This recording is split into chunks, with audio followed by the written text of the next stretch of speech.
Pertamina Hulu Energi baru saja menghasilkan sebuah prestasi yang menurut saya patut diacungi jempol. Pertamina Hulu Energi sebagai subholding dari PT Pertamina Persero melakukan listing pertama di Bursa Efek Singapura dan berhasil mendapatkan bond senilai $1 miliar dengan rate di angka 5-5,2% dengan tenor 5 tahun. Saya percaya bahwa Pertamina Hulu Energi masih menjadi sebuah entitas bisnis yang menggiurkan untuk berinvestasi karena PHE, Pertamina Hulu Energi menguasai ribuan triliun nilainya minyak dan gas yang ada di perut bumi Indonesia. Maka tentu PHE akan menjadi satu entitas bisnis yang menggiurkan bagi investor, apalagi dengan rate di rata-rata 5-5,2% dengan tenor 5 tahun, itu sesuatu yang cukup menggiurkan. Bond $1 miliar tersebut kabarnya diserap oleh pasar Asia sebesar 43%, pasar Amerika sekitar 30%-an, dan sisanya diserap oleh Eropa di 23%, 27-23. Ini sebuah prestasi bagi Pertamina Hulu Energi, artinya Pertamina Hulu Energi dipercaya luar biasa di pasar global. Tetapi yang mau kita bicarakan sekarang bukan tentang prestasinya. Saya membuka dialog ini, pengantarnya dengan menceritakan sedikit PHE dan bond yang baru dapat. Ini sesungguhnya mau bicara tentang Danantara. Danantara menurut saya saat ini posisinya menjadi sangat gamang terhadap BUMN dan Kementerian BUMN. Saya kalau tidak salah ada ketentuan yang dibuat oleh Danantara untuk menunda semua RUU PS BUMN dan untuk tidak melakukan aksi korporasi. Nah, sementara pinjaman ini, bond yang baru terbit di Bursa Efek Singapura ini adalah sebuah aksi korporasi. Apakah itu sudah seizin dari Danantara atau tidak, saya tidak mengetahui. Tetapi yang saya maksud di sini adalah penundaan yang dilakukan oleh Danantara terhadap RUPS, semua badan usaha dan subholdingnya dan anak usahanya di BUMN kita adalah sebuah penghambatan akselerasi bekerjanya BUMN. Ya, karena sampai sekarang banyak jabatan-jabatan di BUMN yang menjadi agak gantung. Ya, ada yang menjadi PLT, PLH segala macam karena pejabat yang lama sedang bermasalah atau ada sesuatu. Nah, di sini saya melihat bahwa kehadiran Danantara yang sesungguhnya kalau kita bicara tentang undang-undang, Danantara ini adalah bagian dari BUMN, bukan pengendali Kementerian BUMN.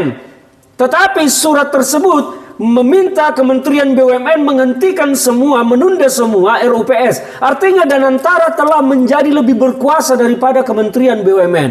Ini tentu akan membuat gamang para BOD dan BOC di BUMN ini. Mereka harus menuankan siapa, mengikuti siapa, apakah menuankan Danantara atau menuankan Kementerian BUMN.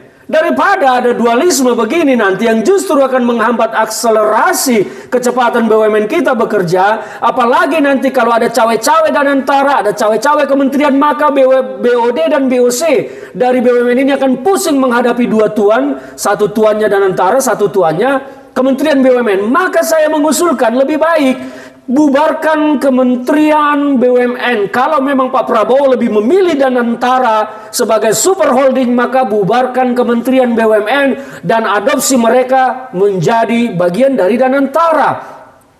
Karena kalau kita melihat sistem ini sekarang, justru BUMN ini, Kementerian BUMN seperti berada di bawah kekuasaan Danantara. Padahal Danantara berada di Undang-Undang Kementerian BUMN, Undang-Undang BUMN. Kita jangan membuat carut-marut negara ini semakin luas seolah-olah penguasa boleh berhak melakukan apa saja, menabrak aturan, menabrak undang-undang. Padahal Presiden mengucapkan sumpah untuk melaksanakan undang-undang setegak-tegaknya dan seluruh-seluruhnya.